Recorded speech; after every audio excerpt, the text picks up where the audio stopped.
देश में महाकुंभ की चर्चे हैं। एक लंबे अंतराल के बाद या यूं कहें कि सैकड़ों वर्षों बाद महाकुंभ को इस तरह से उत्साह और धार्मिक आस्थाओं के साथ प्रयागराज के संगम तट की रेती पर मनाया जा रहा है, जहां हिंदुओं को उनके हिंदुत्व की गौरवपूर्ण अनुभूति कराने वाले पल दिख रहे हैं।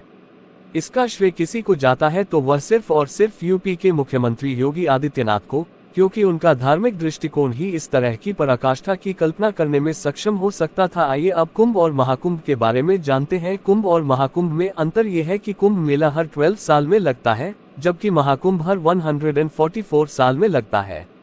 महाकुंभ को भव्य कुंभ भी कहा जाता है। कुंभ और महाकुंभ में अंतर जानिए। कुंभ मेला हर 4 साल में लगता है, जबकि महाकुंभ हर 144 साल में लगता है। कुंभ मेला 4 जगहों पर लगता है, जबकि महाकुंभ प्रयागराज में लगता है। कुंभ मेला हरिद्वार, उज्जैन, नासिक और प्रयागराज में लगता है। प्रयागराज और हरिद्वार में हर 6 साल में अर्ध कुंभ का आयोजन होता है। 12 साल बाद होने वाले कुंभ मेले को पूर्ण कुंभ या महाकुंभ कहा जाता है। जब 11 पूर्ण कुंभ हो जाते हैं, तब 12 पूर्ण कुंभ को महाकुंभ कहा जाता है। महाकुंभ को सभी कुंभ मेलों में सबसे पवित्र माना जाता है। महाकुंभ के बारे में कुछ और बातें जानिए। महाकुंभ में स्नान और पूजा करने से कई गुना अधिक पुण्य की प्राप्ति होती है। महाकुंभ में लाखों श्रद्धालु, संत, महात्मा और अखाड़े शामिल होते हैं। महाकुंभ में गंगा, यमुना, सरस्वती और अन्य नदियों में स्नान करने से पापों का नाश होता है और पुण्य की प्राप्ति होती है। जानिए महाकुंभ स्नान की महिमा क्या है। महाकुंभ में स्नान करने से आध्यात्मिक शुद्धि, पापों का प्रायश्चित,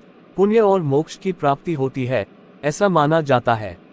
महाकुंभ में स्नान से जुड़ी और मान्यताएं क्या है, जानते हैं। महाकुंभ में स्नान करने से इस जन्म के साथ साथ पिछले जन्म के पाप भी खत्म हो जाते हैं। महाकुंभ में स्नान करने से पितरों की आत्मा को भी शांति मिलती है। महाकुंभ में स्नान करने से आत्मा को उच्च लोकों की प्राप्ति होती है। महाकुंभ में स्नान करने से सारे पाप धुल जाते हैं। महाकुंभ में स्नान करने से मोक्ष की प्राप्ति होती है। महाकुंभ में स्नान से जुड़ी कुछ और बातें। महाकुंभ में स्नान के लिए विशेष तिथियां होती हैं। महाकुंभ में स्नान के लिए गंगा, यमुना और सरस्वती नदियों के संगम में जाना जाता है। महाकुंभ में स्नान से पहले साधु संतों का भव्य जुलूस निकाला जाता है। महाकुंभ में स्नान के दिन ग्रहों और नक्षत्रों की स्थिति शुभ मानी जाती है। महाकुंभ में स्नान के लिए शाही स्नान की तिथियों पर व्रत भी रखा जाता है।